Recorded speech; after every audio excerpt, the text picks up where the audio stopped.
While the principles of creating a lot of propulsion are relatively straightforward, how those principles are applied can sometimes require nuance.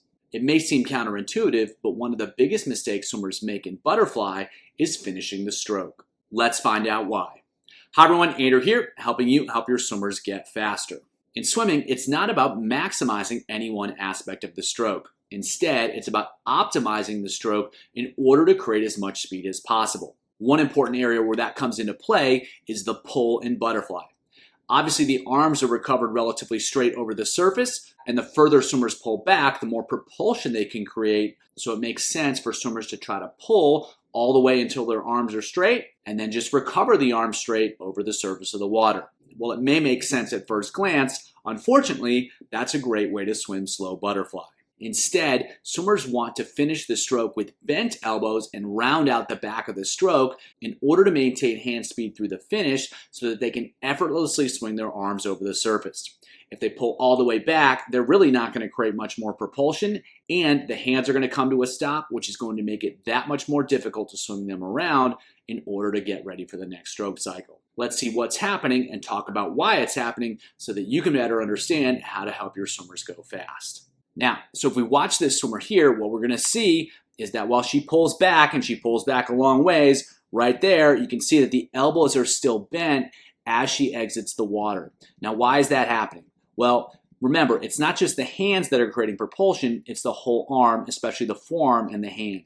And so at some point, she's going to run out of room where she can't keep that whole surface area facing backwards. And so there's going to be a big drop off in how much propulsion she can create. So right about here, she can't really maintain the forearms facing backwards much longer.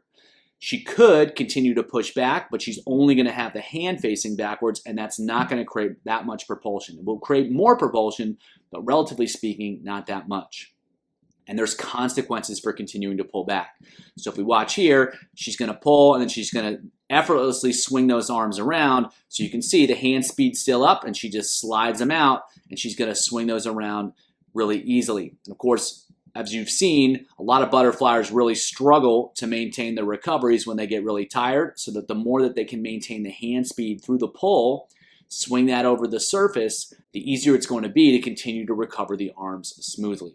So again, it's all about trade-offs. She could get a little bit more propulsion by continuing to pull back here, but instead she just slides up and out, keeps the elbows bent, and then when the hands straighten, they're going to straighten over the surface once they clear the water instead of straightening under the water. So she gives up a little bit of propulsion, but that allows her to swim with a lot less effort. It allows her to recover the hands faster, and it allows her to get into the next stroke cycle sooner so that she can create more propulsion again. So instead of maximizing the pull, she's going to optimize the full stroke cycle by finishing with the elbows bent and then more easily sliding those hands over the surface and recovering the arms. So we'll take a look at another swimmer. And so again, you can see elbows are bent here, and she's recovering them out, and then they straighten over the surface. So again, she's optimizing her pull by pulling back with the forearms facing backwards as long as she can. When she can't maintain that position anymore, then she's going to transition to the recovery. She's going to round out that finish rather than pulling straight back as far as she can and try to lift those arms out of the water. So it's all about maintaining hand speed here, taking the hand speed that's created during the pull and then transferring it into the recovery of the arms. And by doing that, she's going to create a really powerful pull. She's going to get a lot of propulsion. She's not going to give up very much, but then she's going to get a huge benefit in that she's going to be able to effortlessly recover the arms over the surface. And so the better she can manage that transition, the more she's going to create a lot of propulsion and set herself up for a really effortless recovery. Take a look at one more swimmer here, and we're going to see the same thing.